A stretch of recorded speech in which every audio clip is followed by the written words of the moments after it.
بسم الله الرحمن الرحيم. الحمد لله رب العالمين، والصلاة والسلام على رسول الله صلى الله عليه وسلم. எல்லா புகழும் அல்லாஹ் ஒருவனுக்கே உரித்தாகுக. அல்லாஹ் ஜல்ல சுப்ஹானஹு வ தஆலா அல் குர்ஆன் ஷரீஃபில் 2வது அத்தியாயம், அந்த அத்தியாயத்தில் 50வது வசனம், وَإِذْ فَرَقْنَا بِكُمُ الْبَحْرَ فَأَنْجَيْنَاكُمْ وَآلَ فِرْعَوْنَ وَأَنْتُمْ تَنْظُرُونَ. மேலும் நாம் உங்களுக்காக கடலை பிளந்து உங்களை காப்பாற்றி நீங்கள் பார்த்து கொண்டிருந்த போதே ஃபிரௌனுடைய கூட்டத்தினரை மூழ்கடித்த நேரத்தையும் நினைவு கூர்ந்து பாருங்கள் என்று அல்லாஹ் இங்கே சொல்லுகிறான். இஸ்ரவேலர்களுக்காக செங்கடல் பிளந்தது என்ற அந்த செய்தியை இங்கே குறிப்பிட்டு கூறுகிறான். இஸ்ரவேலர்களுக்கு தான் புரிந்த இன்னொரு அற்புதமான பேருதவியை அல்லாஹ் இந்த வசனத்தில் நமக்கு எடுத்துரைக்கின்றான். ஃபிரௌன் இழைத்து வந்த கொடுமைகளிலிருந்து இஸ்ரவேலர்களை மீட்கும் நடவடிக்கைகளில் ஒன்றாக ஃபிரௌன் ஆட்சி புரிந்த எகிப்தில் இருந்த இஸ்ரவேலர்களை மீட்டு வேறு நாட்டுக்கு அழைத்து சென்று விடுமாறு நபி மூசா அலைஹி வஸலாத்து வஸலாம் அவர்களுக்கு அல்லாஹ் கட்டளையிட்டான். இந்த முறை ஆணையை செயல்படுத்துவதற்கு தகுந்த சந்தர்ப்பத்தை மூசா அலைஹி வஸலாத்து வஸலாம் அவர்கள் எதிர்பார்த்து கொண்டிருந்தார்கள். இஸ்ரவேலர்கள் ஆண்டுதோறும் கொண்டாடி வந்த ஒரு திருவிழா காலம் ஒன்று வந்தது. அந்த திருவிழா காலத்தில் நகருக்கு வெளியே நடந்து வந்த இவ்விழாவிற்காக அவர்கள் எல்லோரையும் ஒன்று திரட்டினார்கள் மூசா அலைஹி வஸலாத்து வஸலாம் அவர்கள். அப்போ இந்த நேரத்தில் இந்த திருவிழாவை பயன்படுத்தி எல்லா மக்களிடத்திலும் மூசா அலைஹி வஸலாத்து வஸலாம் அவர்கள் ஒரு செய்தியை சொல்லுகிறார்கள். நாம இன்னைக்கு இரவோடு இரவாக அத்துணை பேர்களும் வெளியாக வேண்டும், என்னுடன் வந்து விடுங்கள் என்பதாக மூசா அலைஹி வஸலாத்து வஸலாம் அவர்கள் அல்லாஹ்வுடைய அந்த கட்டளையை இஸ்ரவேலர்களுக்கு எடுத்து சொன்னார்கள். அப்ப இதன்படி தம் முன்னோர்கள் வாழ்ந்து வந்த அந்த பைத்துல் முகத்தஸ் சென்று விடலாம் என்று நபி மூசா அலைஹி வஸலாத்து வஸலாம் அவர்கள் முடிவு செய்திருந்தார்கள். அப்ப அந்த முடிவின் பிரகாரம் அவர்களுக்கு தரைவழி மார்க்கம் ஒன்று இருந்தது. ஆனால் அந்த மார்க்கத்தில் அவர்கள் செல்லவில்லை, அது அவர்களுடைய கட்டுப்பாட்டிலே இருந்தது. அதாவது சூயஸ் கால்வாய் உள்ள இடம் அன்று தரைவழி பாதையாக இருந்தது. அப்ப எகிப்தில் இருந்து சூயஸ் கால்வாய் வழியாக சென்றால் அதற்கு வடகிழக்கில் உள்ள பைத்துல் முகத்தஸை விரைவில் அடைய முடியும். ஆனால் இந்த வழியை தவறுவிட்டு சூயஸ் கால்வாய்க்கு தெற்கில் உள்ள செங்கடலை மூசா அலைஹி வஸலாத்து வஸலாம் அவர்கள் தேர்ந்தெடுக்கிறார்கள்.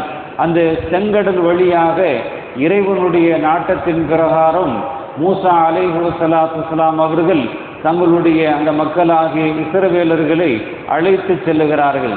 அப்ப இஸ்ரவேலர்கள் நாடு கடந்து போகின்ற செய்தி ஃபிரௌனுக்கு தெரிந்துவிட்டது. அப்ப அவர்களை தடுக்கும் நோக்கத்தில் தன் படைகளை திரட்டி கொண்டு இஸ்ரவேலர்களை பின்தொடர்ந்தான். அப்ப சூயஸ் கால்வாய் அவருடைய கட்டுப்பாட்டில் இருந்தது. எப்படி செங்கடல் வழியாகத்தான் அவர்கள் செல்ல வேண்டும், அங்கே அவர்கள் தப்பிக்க வழி இல்லை, அவர்களை பிடித்து விடலாம் என்ற அந்த எண்ணத்தில் மிகப்பெரிய படையை திரட்டி கொண்டு ஃபிரௌன் மூசா அலைஹி வஸலாத்து வஸலாம் அவர்களையும் அவர்களை தொடர்ந்து அந்த இஸ்ரவேலர்களையும் பின்தொடர்ந்து வருகிறான். அப்படி பின்தொடர்ந்து வருகின்ற அந்த நேரத்தில் மூசா அலைஹி வஸலாத்து வஸலாம் அவர்களும் அவர்களை சார்ந்த அந்த பனி இஸ்ரவேலர்களும் செங்கடலை அடைந்து விட்டார்கள். இப்ப இஸ்ரவேலர்களுக்கு பயம் வந்தது. இஸ்ரவேலர்களின் கோபம் மூசா அலைஹி வஸலாத்து வஸலாம் அவர்கள் மீது திரும்பியது. ஒரு பக்கம் பார்த்தால் கடல், பின்னாலோ எதிரிகள். இந்த நிலையில எங்களை சிக்க வைத்து விட்டீரே என்று நபியிடம் அவர்கள் புலம்பினார்கள். அல்லாஹ்வுடைய கட்டளையின் பிரகாரம்தான் நபி மூசா அலைஹி வஸலாத்து வஸலாம் அவர்கள் இந்த வழியை தேர்ந்தெடுத்து வந்திருக்கிறார்கள். அப்போ இஸ்ரவேலர்களிடத்திலே மூசா அலைஹி வஸலாத்து வஸலாம் அவர்கள் சொன்னார்கள், அல்லாஹ் நமக்கு வழிகாட்டுவான், பயப்படாதீர்கள். அல்லாஹ் வேறொரு இடத்துல சொல்லுகின்ற பொழுது இன்னல்லாஹ மஅனா, அல்லாஹ் நம்மோடு இருக்கிறான், நீங்க எதுக்கும் பயப்பட வேண்டாம் என்று மூசா அலைஹிஸ்ஸலாத்து வஸ்ஸலாம் அவர்கள் அந்த மக்களை தேற்றினார்கள். பின்னர் அல்லாஹ்வின் ஆணைக்கிணங்க அல்லாஹ்வுடைய உத்தரவு வருகிறது. மூசா அலைஹிஸ்ஸலாத்து வஸ்ஸலாம் அவர்கள்ட்ட ஒரு கைத்தடி இருந்தது. ஏற்கனவே அந்த கைத்தடியை பற்றி படித்திருக்கிறோம். அந்த கைத்தடி அவர்களுக்கு கொடுக்கப்பட்ட அந்த முஅஜிஸா. அப்போ மூசா அலைஹிஸ்ஸலாத்து வஸ்ஸலாம் அவங்க அந்த கைத்தடியை வைத்து அடிக்கிறார்கள், அந்த செங்கடலில் அவர்கள் அடிக்கிறார்கள். இது அல்லாஹ்வுடைய கட்டளை. இப்படி அடிக்கின்ற பொழுது அந்த செங்கடல் இரண்டாக பிளந்து பாதை கொடுக்கிறது. எந்த அளவிற்கு பாதை கொடுக்கிறது என்று சொன்னால், அந்த கரை காஞ்சி போனா எப்படி இருக்கும், தண்ணிக்குள்ள உள்ள அந்த கரை மேலே நடக்கிற வெயில்பட்டு காஞ்சி போனா எப்படி இருக்குமோ அது மாதிரி அது ஆகிவிட்டது. இந்த பக்கமும் தண்ணீர், இந்த பக்கமும் தண்ணீர், மிக உயரமான தண்ணீராக இருக்கிறது. அந்த தண்ணீருக்குள், அந்த பாதைக்குள்ளே அல்லாஹ் வழிகாட்டிய அந்த பாதைக்குள்ளே இஸ்ரவேலர்களை மூசா அலைஹிஸ்ஸலாத்து வஸ்ஸலாம் அவர்களும் இஸ்ரவேலர்களும் அவர்கள் பின்தொடர்ந்து செல்கிறார்கள். அப்ப அந்த நேரத்தை, அந்த ஆச்சரியமான காட்சியை ஃபிரௌனும் அவருடைய மக்களும் பார்க்கிறார்கள்.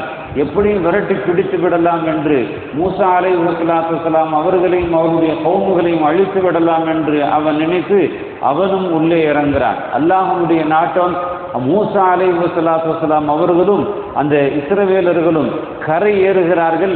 இவன் உள்ளே நுழைகிறான்.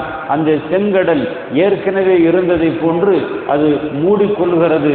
அதைத்தான் அல்லாஹ் ஜல்ல சுப்ஹானஹு தஆலா இந்த இடத்துல வயிது ஃபரஸனா பிகுமுல் பஹ்ர ஃபஅன்ஜைனா வஅக்ரக்னா ஆல ஃபிரௌன வஅன்தும் தன்துரூன் என்று சொல்லி காண்பிக்கிறான். இஸ்ரவேலர்களே, நீங்க நினைச்சு பாருங்க, உங்களை எப்படிப்பட்ட சந்தர்ப்பத்தில் அல்லாஹ் பாதுகாத்தான், காப்பாற்றி இருக்கிறான், அதையெல்லாம் நீங்க நினைவு கூர்ந்து பார்க்க வேண்டும் என்று அல்லாஹ் ஜல்ல சுப்ஹானஹு தஆலா இந்த இடத்திலே அவர்களுக்கு ஞாபகப்படுத்துகிறான்.